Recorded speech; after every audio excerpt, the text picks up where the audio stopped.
In the hours following the tragic shooting at a synagogue in San Diego, California, some in the media, well, they took up a familiar refrain.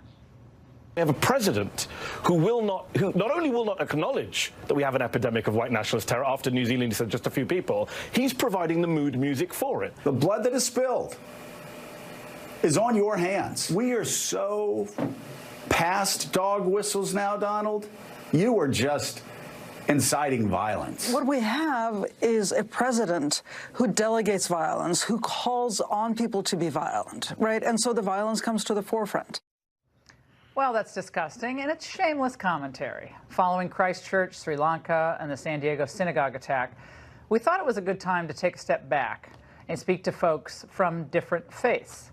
So here now, Ralph Reed, chairman of the Faith and Freedom Coalition, Rabbi Aryeh Spero, spokesman for the National Conference on Jewish Affairs, and Asra Nomani, co-founder of the Muslim Reform Movement and author of the book Standing Alone. Rabbi, I want to start with you, your reaction to the commentary by some, not everyone, but some all weekend long. I did hear a drumbeat, continued it this morning, that the president is somehow to blame for this attack on a synagogue in California. Is that how your community is viewing this tonight? The chorus of what you just played is a chorus of liars. We're talking about a synagogue, a Jewish synagogue that was attacked. There is nobody, there has never been a president that has loved the Jewish people and supported Israel as Donald Trump had. Nothing Donald Trump could have ever said would have caused this. On the contrary, Trump is always supporting the Jewish people. He's lauding the Jewish people. He did that before he was even president. We all know that from New York City. What is so odious here is this group of people, none of them are known for being supporters of Israel or being supporters of the Jewish people. I've never heard of them as being somehow specially supportive of the Jewish people. Take some of them, for example. Yeah. There's one of them on there that is known for inflammatory rhetoric against the state of Israel. He's the person that we have to worry about. Yeah, so the Trump blaming makes... Ralph, I got to get absolutely. You on this. How do the various religious communities, how can they come together after this spate of attacks on places of worship? I have to say, the synagogue, the Christchurch slaughter, the Easter Sunday Mass, as a Roman Catholic, and I was away last week, I cried. I was with someone who was actually friends with the father of the 3 children who died. He was beside himself. And I was sent pictures from people who were there.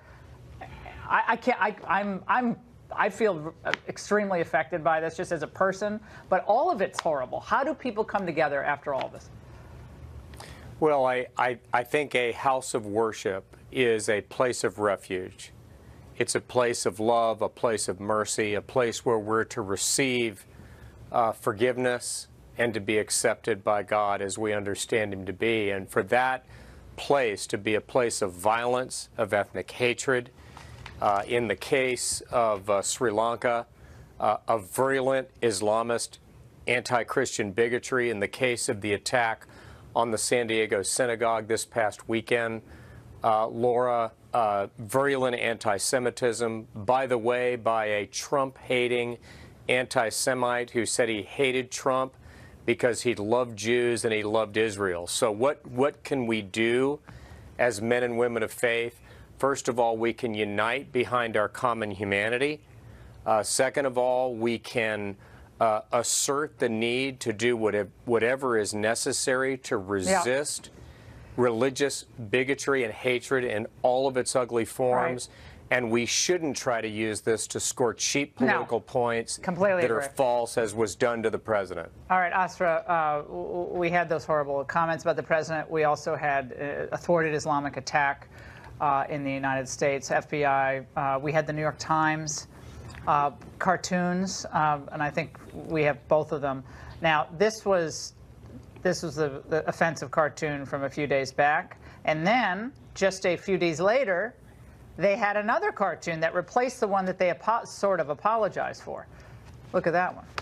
So this is where we are. Like, what is going on here? Well, I go back in history, in my own personal history. 17 years ago, when journalist Daniel Pearl was kidnapped and murdered by one brand of anti-Semitism. 3 men walked into a room with a knife and a video camera and took Danny's life. That was one type of extremism from within my community. This past weekend, we had another type of extremism against a Jewish woman and her synagogue. So these are bookends on the same type of hate.